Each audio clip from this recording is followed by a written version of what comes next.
So Rabbi said, we're learning Daf Chavtes, but I'm going to start from Chavches Amud Bais on the bottom, 3 lines up from the bottom. Umidika, okay? Later on, by the way, just when we finish the shiur, Mitzvah Hashem, I just want to talk about tomorrow and the rest of the week when we're going to learn, because every Yom Tov obviously has to be a little bit different. So we're going to start from Umidika Mitaretz. Okay, 3 lines up. If it says Hilchasa, Umidika Mitaretz. Okay, so again, for those that just came on, my apologies. The Zoom was not working. We got it working, Baruch Hashem. Actually, Naftali got it working, which is a good sign for Naftali and for the Zoom. Okay, so the Morah says like this: Umidika Mitaretz Rav Adabar Ahava Libid Rabbi Yehudah. So since Rav Adabar Ahava said this according to Rabbi Yehudah, Shmami no, Rabbi Yehudah Svirule. So the Morah says that it sounds like that he holds like Rabbi Yehudah, who holds that if kalim broke on Yom Tov, that you're not allowed to throw them into a fire. Now we're going to discuss this in a moment. What is the significance of that?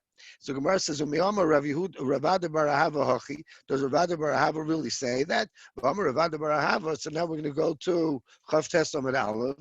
Did Rav Adabar Ahava say Nochi Shechaka Kav B'Bikas Yehudah Yisrael, that if a guy carved out a kav is a certain size of a kli. It's actually a pretty large kli. It comes out, if you make the cheshbon, that it holds at least 30 to 40 ounces. So nobody should have a kais like this for Pesach, Rabbi say. If you want kais shel elyo, he can handle it. But, for the rest of us, we need about like 3 ounces, okay? So according to Rabbi Feinstein. So anyways, he said that if a guy carved this out, so so you're allowed to use that as a firewood on Yom Tov.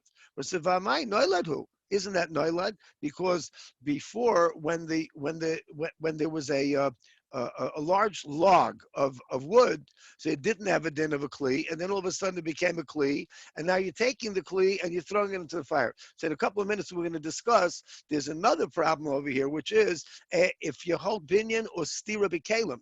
There's a halacha that with kelim, it's a machlokes in the Gemara, it becomes a machlokes rishonim halacha l'maisa. If you're allowed to break up kelim or fix the kelim, means binyan, you're allowed to build them up. So over here, that's going to be a problem also. But right now, we're talking about Nailat. So l'chayr, it's a stira Rabbi Bar Yaakov, Rabbi Bar Ahava rather. So my answer is no. The Divrei the Rebbe Lezer Rabbi Akiva Kamalei. Rabbi Bar Ahava was not really saying that he holds or doesn't hold like Rabbi Yehudah. He was talking about Rebbe Lezer and Rabbi Akiva's opinion. But he doesn't really agree with it. So now the Gemara says, so Rava says a different time. It's a different shot. What is Rebbe Eliezer's reason? When you light a psila, this is very negeya every year. We're not only mechanika now, but we are learning Hilchas Chanukah Perik by Mem Adlikin. Excuse me. That if you light, let's say, one night, and then the next night the wick is still pretty good. So is there a mitzvah to change the wick? Or no, bedavka, a wick, it's better if it was already singed a little bit. So Rav Moshe Paskins and a tshuva, it seems to be like the Mishnah Berurah also, that it's better to singe it, like from this Gemara, because the Gemara says, it's better not to use a wick that was not singed at all, because it burns better if you prepared it. Now let's see, what else did Rava say you're not allowed to do? And you have rags, let's say that the rags were used like a regular shmata, and nobody ever burned it, and now you want to turn the rag into a psila, into a wick, so you can't do it unless it was previously singed in some fashion. So l'char, you see that our Mishnah holds that you can't use any wick that was not previously singed. So Gemara says, no, you can't say that. Elahad, the Tani Rav Yosef said, now let's go back to the previous Gemara.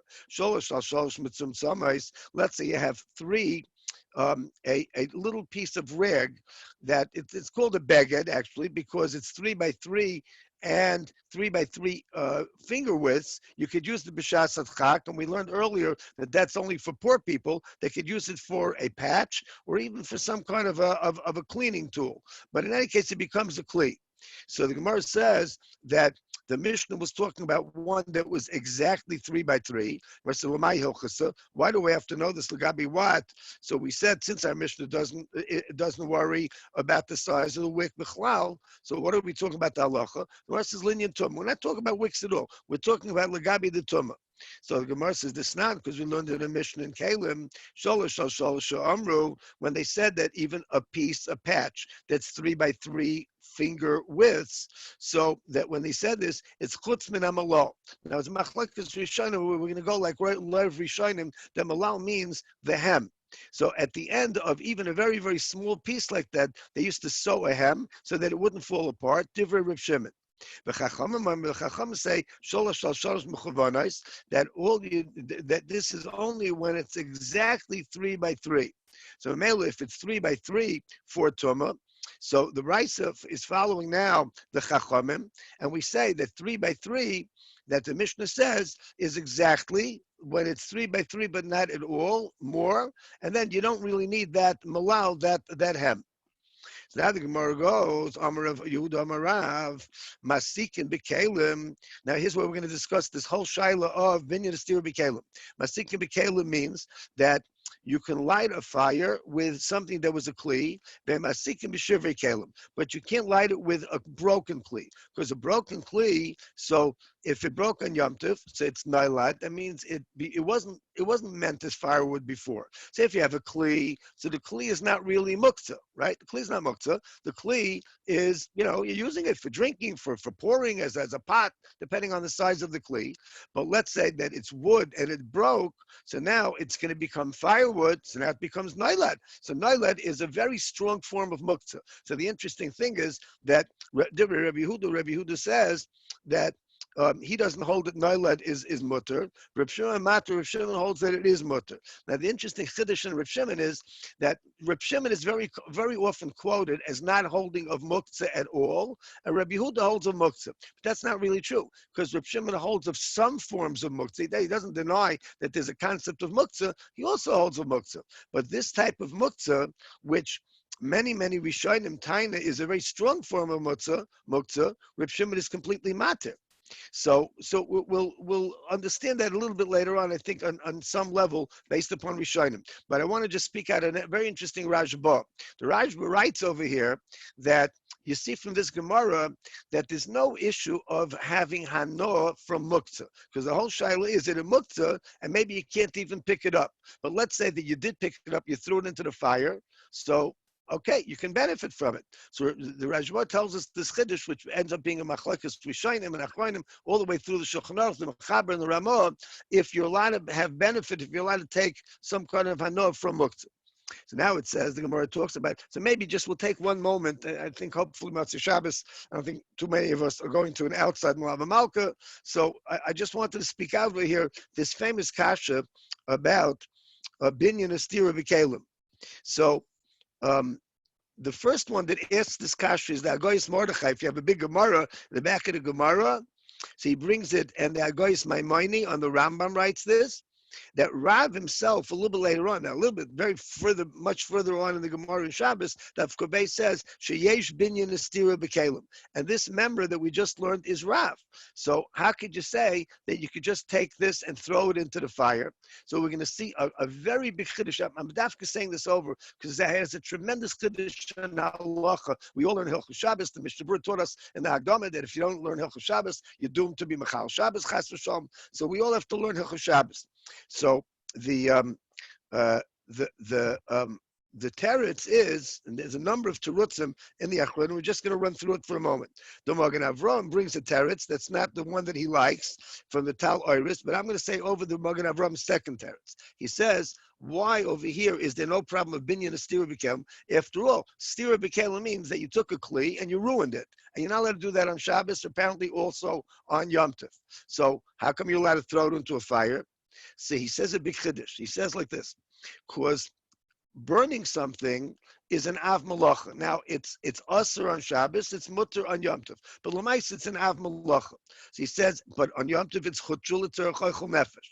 So since it's chutru, so the Magen Avraham says a tremendous chiddush that once it's hutra for oichel nefesh, even if it turns out that there's another isser associated with this, which is ein binyan stira b'kelim. We just said the Rav holds ein binyan stira b'kelim. It becomes mutter. So from here, the Imre Bina, one of the Achronim, says that from this teretz of the Magen Avraham, we see a klal chadash b'meleches yom tov l'tzorech oichel nefesh. I'm going to read it. Shekol makom shehutra melacha achas l'tzorech yom tov, im izdameni ma'oid melacha acheres shaloi hutra. So now it becomes all one big heter. So Magen Avraham says a tremendous, it's a chiddush and it's a kula. Let's say we're on Yom Tov. We're coming up to Yom Tov. So this is mamish negeya every single Yom Tov. And then while you're cooking, you end up doing something else. So l'mashal, let's talk about the inyan of mechika. Let's say that you're throwing in something that has letters on it.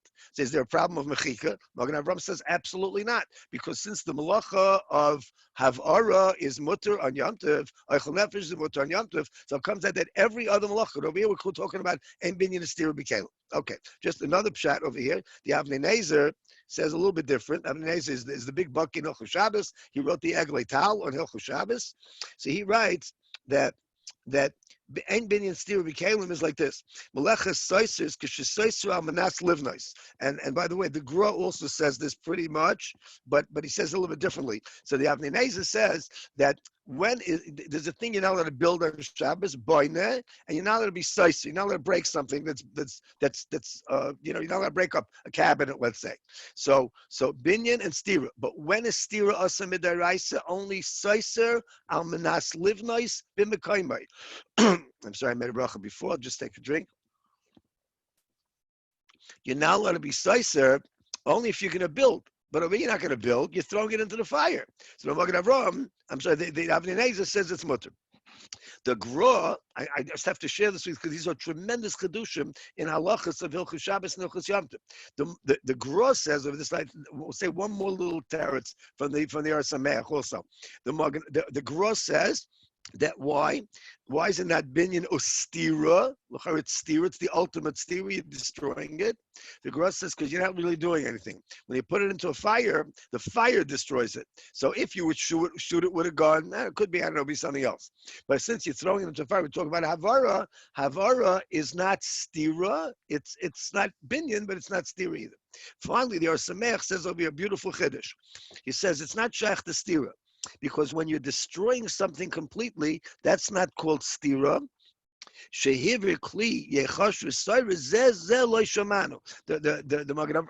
Or Sameach says that we never heard of such a thing, that havara, burning something, is called stira.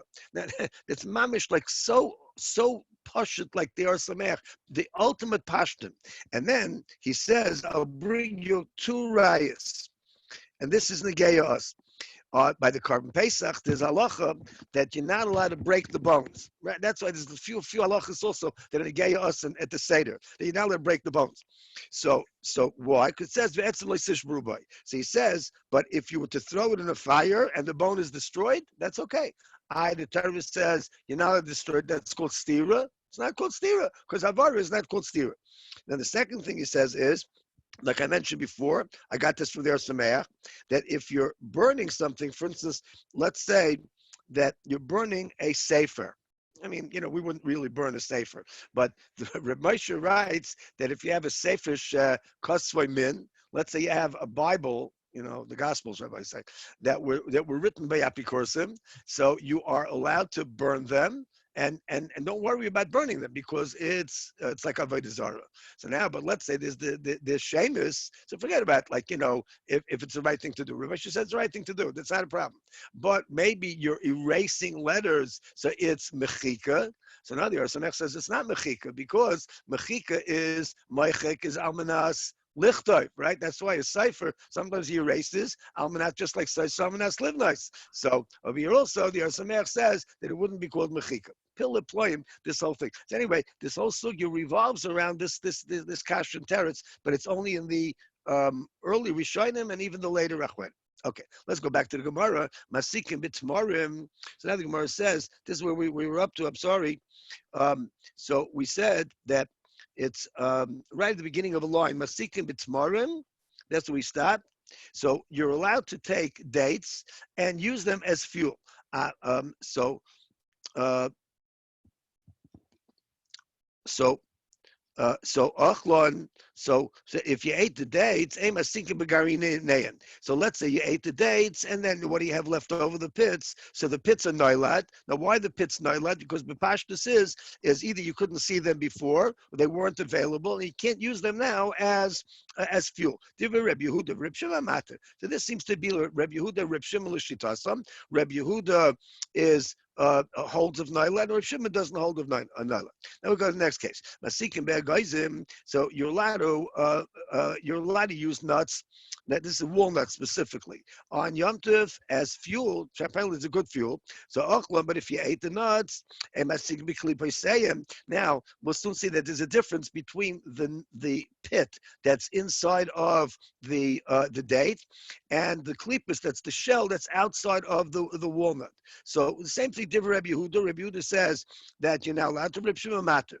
So we need both cases. Why do we need all these three cases rather than two? Because if we only had the case of the broken kli, so I would have said by Hikam or Rabbi Yehudah. That's where Rabbi Yehudah said that you can't use it as firewood. We should make our kli vash to shever kli. Before it was a kli, now it's a shever kli. So it's mamish noilad, avali noilad, but also it's also abel tomorrow. But the dates, the make garinin, the dates, the pits of the dates, the date pits didn't change, right? The make garinin vash to garinin. There's nothing different about them. The pit was inside, the pit was out. The pit's now available. What's the difference? I would have thought that even Rabbi Yehudah holds that it's not noilad.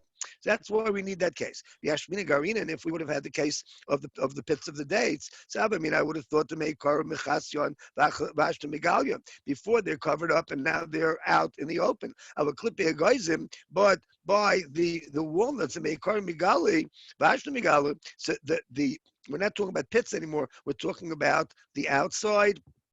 That this is the shells. So the shells are can be seen. So I would have thought that the Meikar Megal Vashta Megal and Emeshapidam, I would have thought that you can use them because there's not even the little bit of noilad of before they couldn't be seen and now they could be seen.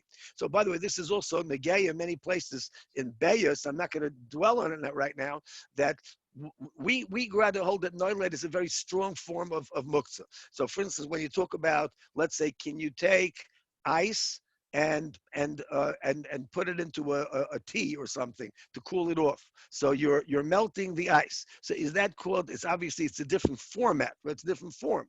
So is that usur or is that mutter? So if you could see it all before, so we just said that there may be a chiddush in Hilchos Noilad that it's not Noilad. L'maisa, the thing was in front of you and you could see it. So even though it's in a little bit of a different form, but it's the same H2O. All right, a discussion in place. Okay, now the Gemara says, this pshat or this psak of Rav, so Rav never said this specifically itmar, but we figured that for something the Rav did. The Rav achal tamri, when Rav was eating dates one day, so he took the pits and he threw them right into the oven to be burnt. So Amalei Rav Chia, so Rav Chia said, Bar Pachti, you son of chashuv people, kenegdoi be Yom Tov asur. So that didn't happen on Yom Tov, but if you would have done this on Yom Tov, it would have been asur. So l'chayra, so what was he saying when Rav Chia said this to him?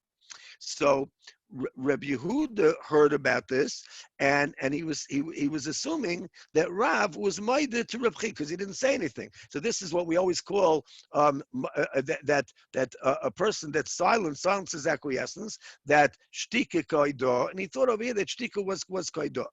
So now the Gemara says, is that really true? Kiblim in there, like kiblim in there. We don't really say that. How do we know that it wasn't maybe out of, he didn't want to argue with him or he had respect for him or something like that? But how do we know that he was makabelit?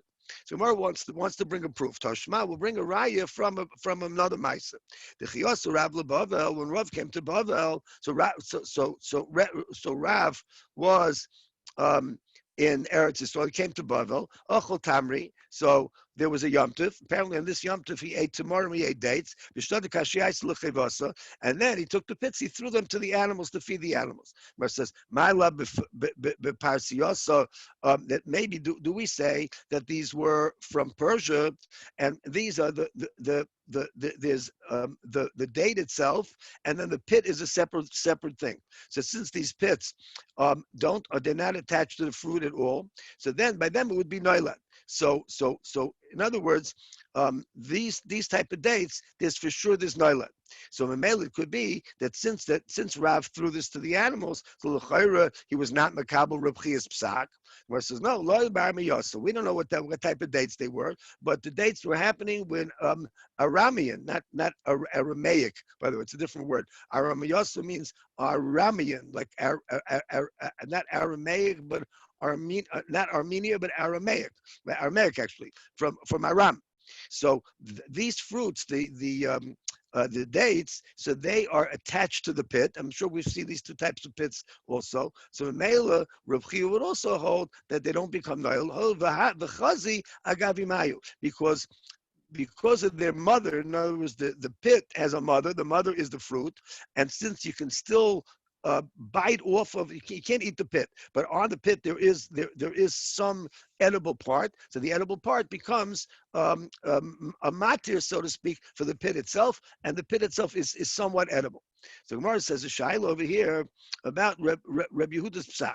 Amle Reb Shmuel Bar Chanel Reb Yosef Reb Yehudah the Amar. According to Reb Yehudah, this says Masikim B'Kelim Masikim B'Shir B'Kelim. So if you have a full kli which is not muktzah, so you could throw it into a fire, like we spoke about before, all those Rishonim and Achrayim, that it's not a problem of bittul kli or of stiras kli. So we said that you can throw it into the fire, but they Masikim B'Shir B'Kelim, but you can't throw in Shir B'Kelim because they are, by definition, they're muktzah. They say, wait a minute. As soon as you throw in a little bit of it, so it's already broken. Becomes shivei kelim. So and then when you're moving it, so you're moving something that's also. By the way, this is the spot I mentioned before. The Rajba. This is where the Rajba says that you see. Oh, what are we worried about? We're worried about muktzah. Aren't we worried about that you're being nana from muktzah? So the Rajba says, no problem. You could be nana from muktzah. There's no isser on muktzah.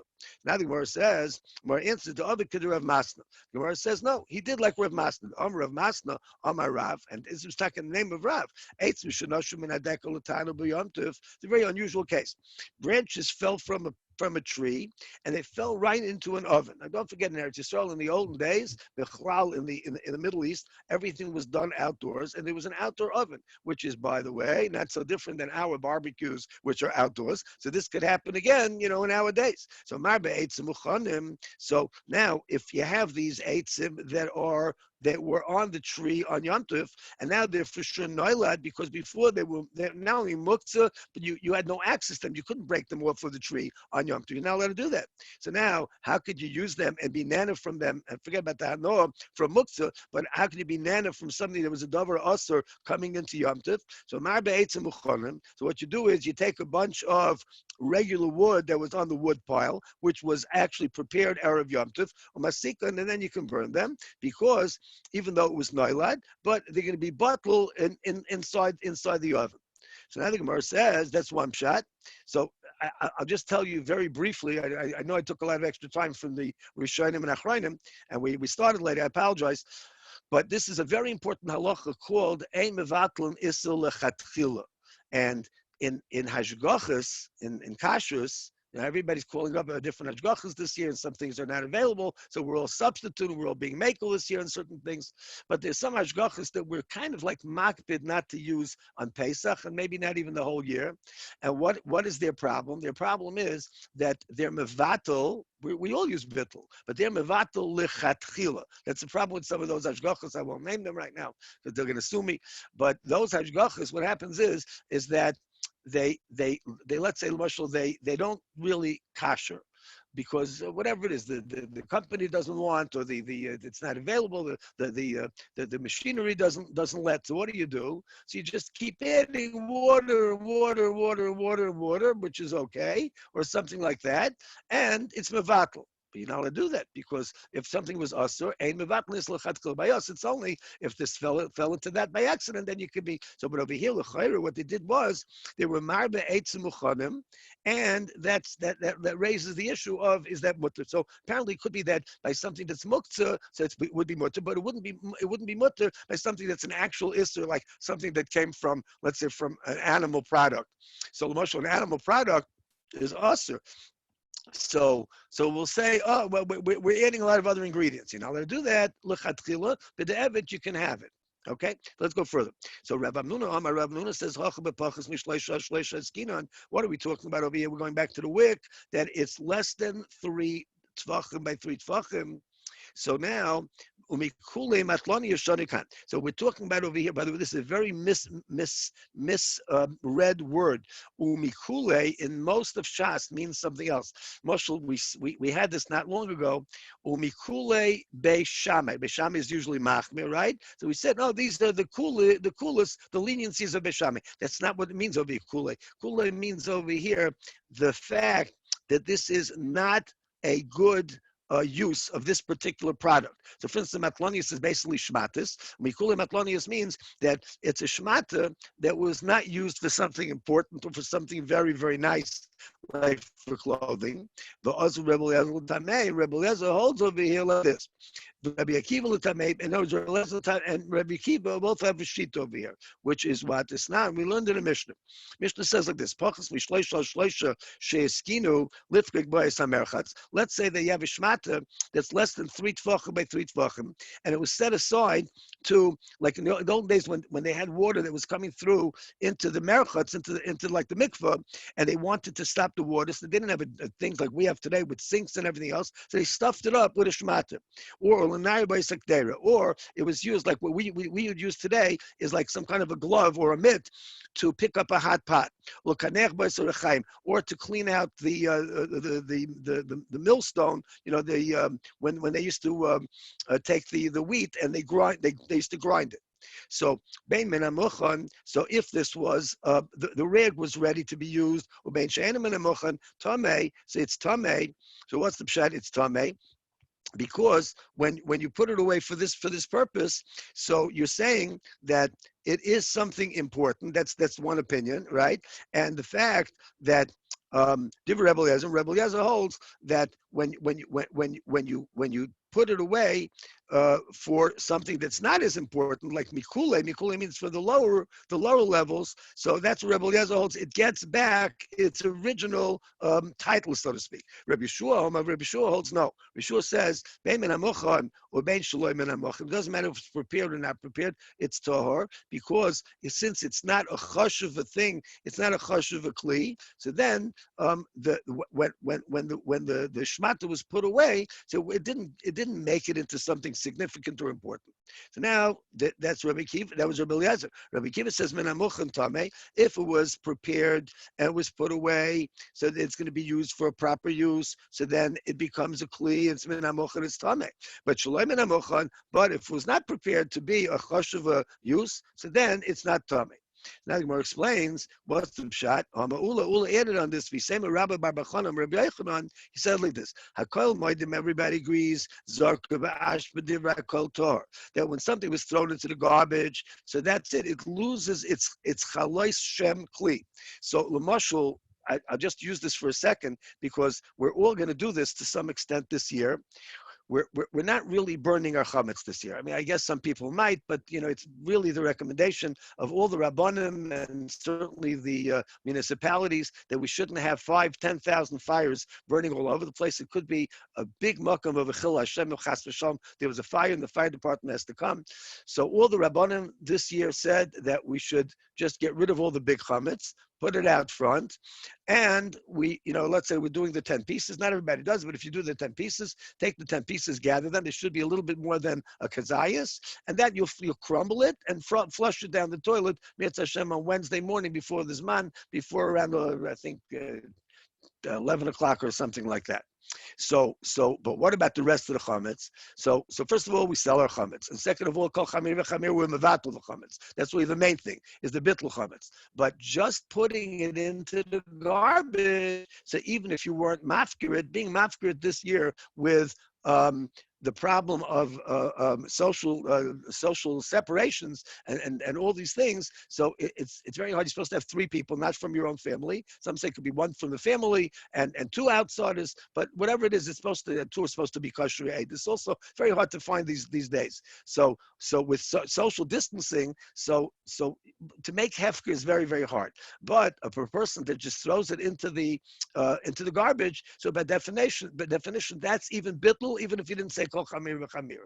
Lanias daiti. And it comes out of this Gemara, because we just said that was the lashon, that if you throw it into the garbage and the ashba, so that by definition is that zarka ba'ashba, so divrei kol tor, because it doesn't have any reality, so to speak. Okay, let's go further. But on the other hand, if you didn't put it in the garbage, you put it into a box, so then it can still be makabel tuma, because since you stored it away, so you're showing that this is a chashuv thing, just like it used to be used, and since you threw it away, you're planning to take it out again. When is there a machlokes? Is that everybody agrees? So when is there a machlokes if it's chashuv or not? If you just put it up on, like you have a peg or you put a hook in the house, and we just put it behind the door. So now it's a machlokes. Rabbi has a savar milay sarka ba'ashba daite ilave. Since you didn't put in the garbage, it's a raya that you still want it. And this is also the gay. It's not, again, as I said this year, for the purposes of hefker, but it's the gay for that want something to be hefker, but they can't be mafker. So it depends. If you're putting it in such a way, so I'll give you a mashal, which I have to sort of disagree with some of my colleagues. So I'll give you a little bit of a heads up on this. People that are not toiveling and that didn't toivel, but they have new dishes, they're not interested right now in going to a Kehillas mikveh because they think it's dangerous. And the ocean is very problematic and might also be dangerous, et cetera, et cetera. So what do they want to do? I agreed with this, that what you could do is you could sell it to the guy. So some are saying that, well, instead of selling it to the guy, so what you'll do is you'll make all the kelim hefker, and then you'll be zoiche from hefker. So I have a little bit of a problem with that, because if you made it hefker, well, since you made it, and you can't really make it hefker so passion. But let's say you made it hefker, and then you zoiche in it from hefker. So who says that it doesn't need tefillah? Now it's yours. It's yours again. So you're a Jew. You have to table your dishes. That's why I think it's much better if somebody's going to do anything like this, sell it to a guy and borrow it back. That's what it says in the Shari Tshuva. The Shari Tshuva, by the way, is the Munkacher Shari Tshuva, the Heintiger Rebbe's great grandfather, and that's okay. So now here's the problem. What some of the little sheets that are going around say is that you could put it outside for a few minutes, right? All these kalim, and you look around, anybody want it? No, social distancing, there's nobody around. So you take it back into the house. I have a little bit of a problem with that, because the das that any of us would have, when you put your pots outside, that you just spent $500 on new pots and pans and silverware, and at least, by the way, from what people tell me, is that you really don't want anybody to take it. As a matter of fact, you took it back very fast. So remember, we had this by, if you're taking away from the aniyim to give your cousin the ani from Peah, so the Gemara doesn't like that. Remember, it's a mission in Peah we learned in the Gemara. Why? Because you really don't want to give it to the aniyim. So this is the same thing, l'chayra. But over here it says that if you put it on the hook, that's a raya that since you didn't put it in the garbage can, that you do want it. So, and what if you put it on your porch or you put it on your deck and you take it right back? It's also that you really never plan to give it away. Ani daiti. I apologize. I gave you a kula and I gave you a chumrah. Okay, it's all balanced out. Okay, so let's go back. So Rebbe Eliezer, Savar Midlai Zarka Ba'ashpa, Daite Love.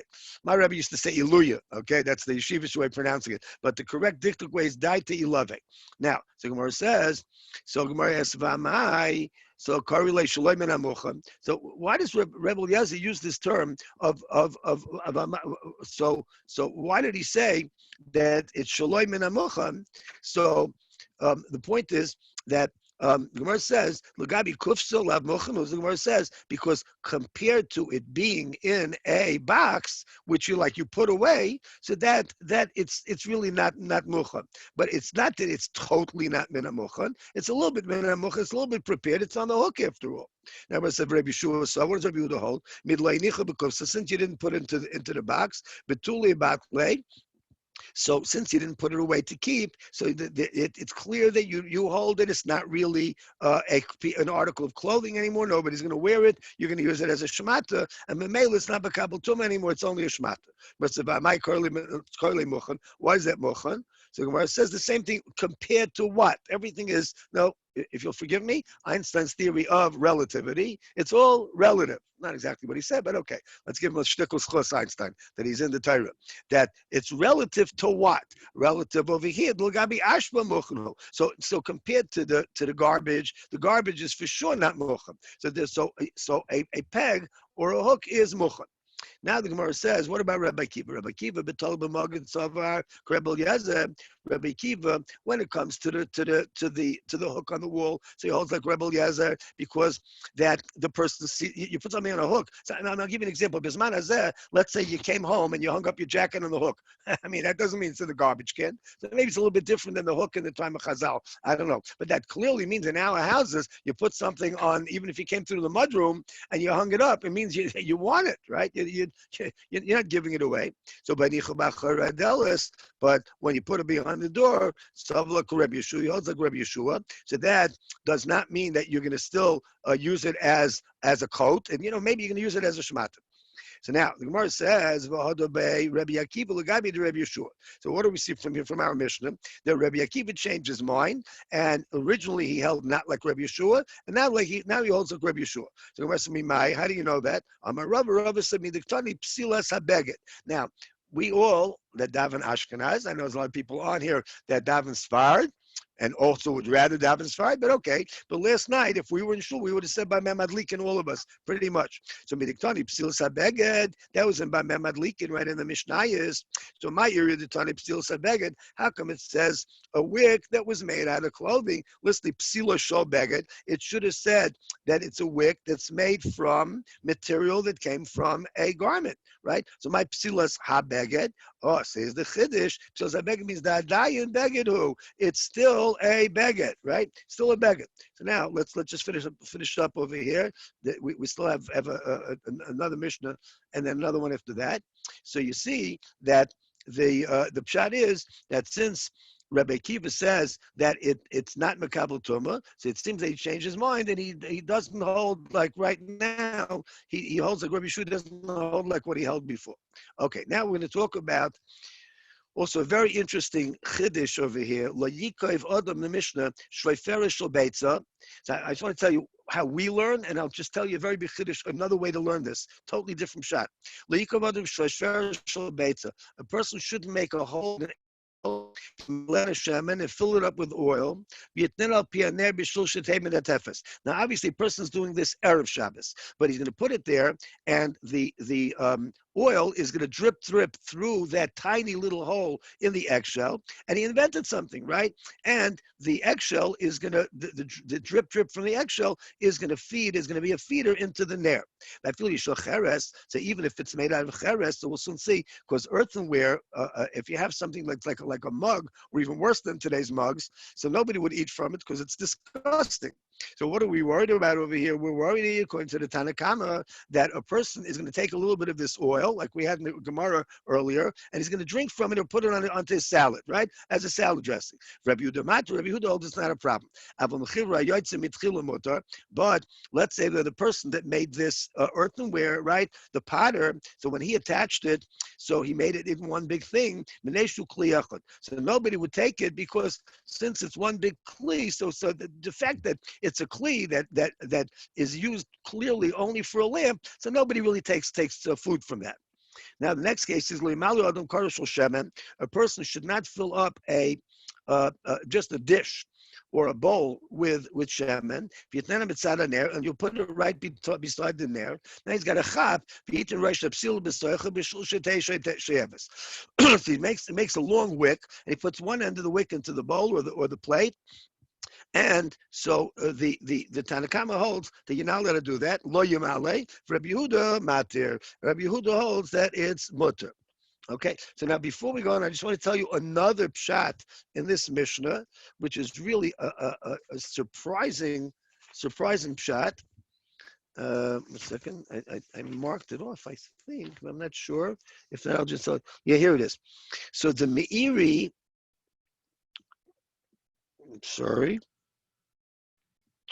says,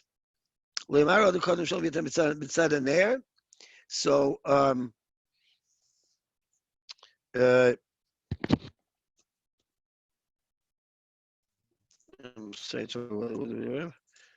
says over here that there's another way to learn this whole thing. I probably sort of Shabbos, so I didn't mark it off. 1 second. So Reb Kiva Eger, I actually left in the other room the Maril, not a Maral, a Maril. The Reb Kiva Eger brings. I looked it up in the original Maril. He says that what is shveiferishal beitza? It's not an eggshell. He says, listen to this. Koneshul egoim. What's koneshul egoim or agam? It's a reed from a swamp. So the word is not beitza according to the Reb Kiva Eger and the Maril. Now the reason I'm saying this is because the Maril b'shaita, we get all of our halachas in Ashkenazic psak from the Maril, and Reb Kiva Eger's was the Gadol Adar, came out in the late 1700s, early 1800s. So the Reb Kiva Eger brings this as the pshat, not the pshat that most of us are learning over here, that's an eggshell. And he says that it's breicha shegedel b'ganim. So Reb Kiva Eger says that it comes from a pasuk. Anybody? It's into Eov Ches Yud Aleph Hayiga Goyme Beloy Bitza. So the word bitza actually means like a dump, and an agam, a swamp, is like a smelly place. It's not a nice place. So I wanted to just tell you that this is one of the makaros why we say beya and not beitza. Now yeshivish, people that are just scholarly, so they say beitza. But if you look in the Tiferes Sofer, in the beginning of Beya, he says that we say Beya. Why? Because we don't want to say the word bitza, which means muddy. Now that's not a bad word. A mud is not a bad word, but we try to say words that are only clean, and this represents dirt. So anyway, so the word over here would be, if we learned like this, it would be La'ikav Adam Shreifer Shol Bitza. Just very interesting. And here we would pronounce it Taka Bitza. Okay, so anyway, so that was the Mishnah. So now let's go on from there to the Gemara, what's Sricha. And we need all these cases, right? So why do we need all these three cases? The Ashmina Shefer Shel Beitza, or again, we're going to learn now like the classic shot. So if we only had the eggshell, and in the eggshell is this drip from the oil. So Rabbanan, only over here the Rabbanan said the Chibud Meisa, because the eggshell is be'etzem, not such a thing that's disgusting. So us the stapu kemine, so we're afraid that a person is going to drink from it or eat from it. But if it would be cheres, it would be earthenware, so nobody would eat from it. Rabbi Yehudah, so maybe the Chacham would be minded to Rabbi Yehudah that it's mutter. But let's say we would only be told cheres. So Rabbi Yehudah, only over here, Rabbi Yehudah was makel, because nobody's going to use it. We're not afraid that somebody's going to take some oil. Maybe it's might to the Rabbanim. So now, by the way, there's two shittas and rishonim over here. What is really the problem on Shabbos? Is the problem that when you take a little bit of oil, it's right away not going to, it's just like the fire is not going to be as bright. Or no, that it's going to burn out early. There's a big nafkamina from this that comes out. I don't think you'll find this any places. That it's a machlekes with Shlomo Zalman and the Chazon Ish. The original Shmir Shabbos Kehillas had a haskama from the Chazon Ish. So Chazon Ish took a look at the sefer. It's a very good sefer. He didn't read everything. He says, looks like a great sefer. I know you're a big Talmid Chacham, Rav Neubert. I'll give you haskama. Then somebody told the Chazon Ish that Rav Neubert paskins in the sefer that you can move on the Shabbos clock. You can move in those days they were all with these little pins. So you can move the pins around, and you can have the light go out earlier. So he said, That's what it says there. No askama. So if Neubert came to talk to him, they said, why'd you write? They said, I wrote it because my Rebbe, Reb Shlomo Zalman, said it's okay. So he said, but I disagree. So he said, okay, but I have to go with my Rebbe. So for the next edition, he took out the Haskama from the Chazon Ish. He was an honest man, Reb Narba, was just nifter not that long ago, big tzaddik also. So, but that thing about can you make something go out earlier, even with a grama, that comes out. It's Machlekes Reb Shlomo Zalman and the Chazon Ish. And it comes out in this thing. What's the problem about taking oil? Is the problem making oil that right away the fire is not as good a fire? Or is it because the fire is going to go out earlier? Okay. Anyway, let's go further. So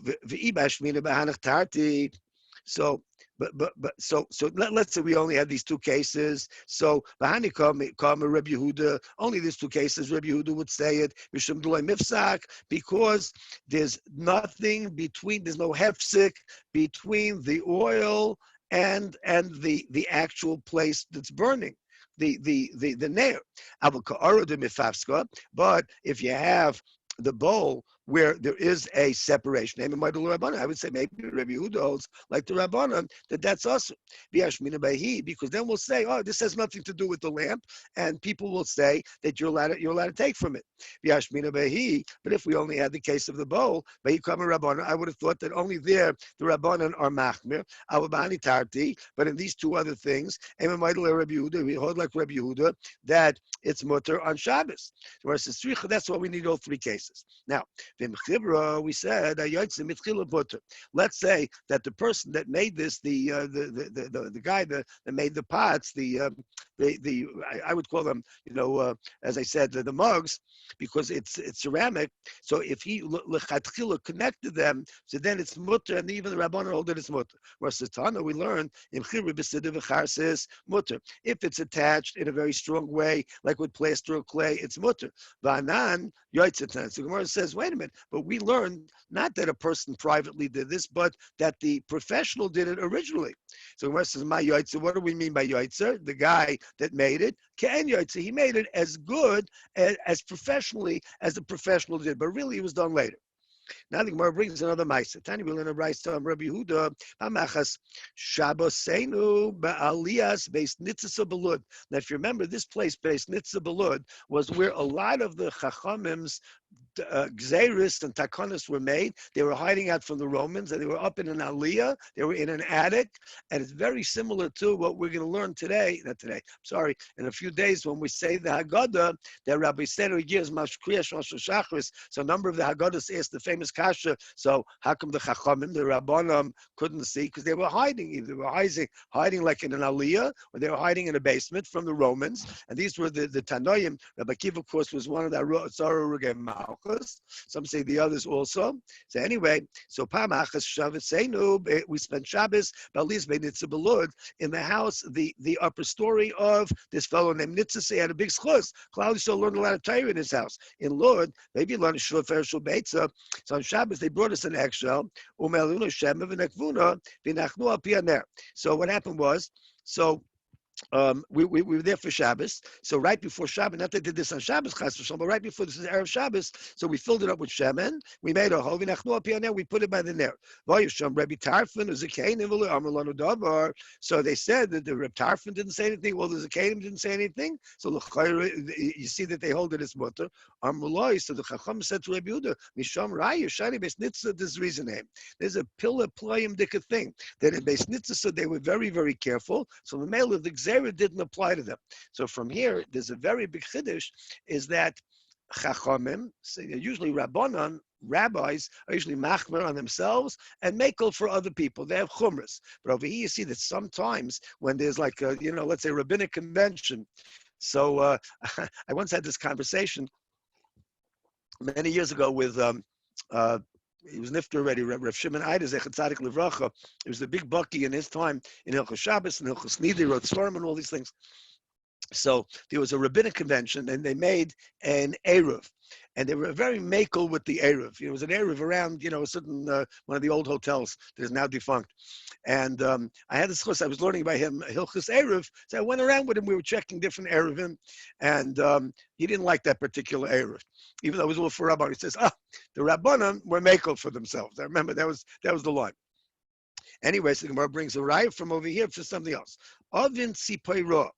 So oven came from Tzipayra, Tzipayri rather. Garu Safslo Belisa Deshisha. So what he did was he schlepped a bench, right? Safslo is a bench, in a place where there was a marble floor.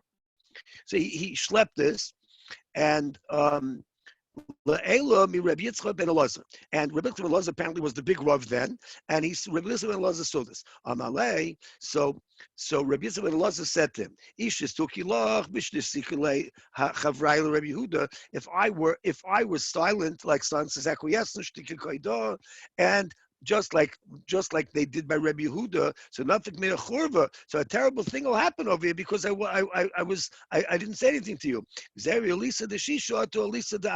Because we have to make a gzeir over here, even though you could schlep something on a hard surface like marble, but you can't schlep something on the ground. We're going to get into this in a moment. One of the yesodis in the Shabbos of a davashen miskaven. So if you're schlepping something, machlokes tanoim, and it might make a charitz, it might make a furrow, and that could be charisha if you really want to like plow. Now, most people don't want to plow; they just want it's in the summer. They just want to take the chair from one side to the other. So is it mutter or not? So he said that if we hold it's usur, so then it doesn't matter if it's usur on a hard surface or let's say we would say concrete. And most people don't have marble outside, but if they have a marble floor, a concrete floor, so it's just like dirt.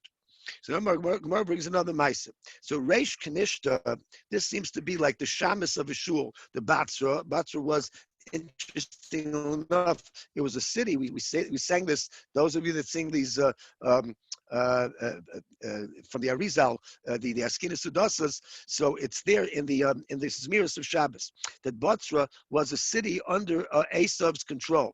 Gar Safsul La'elim Reb Yirmiyah Rabbah.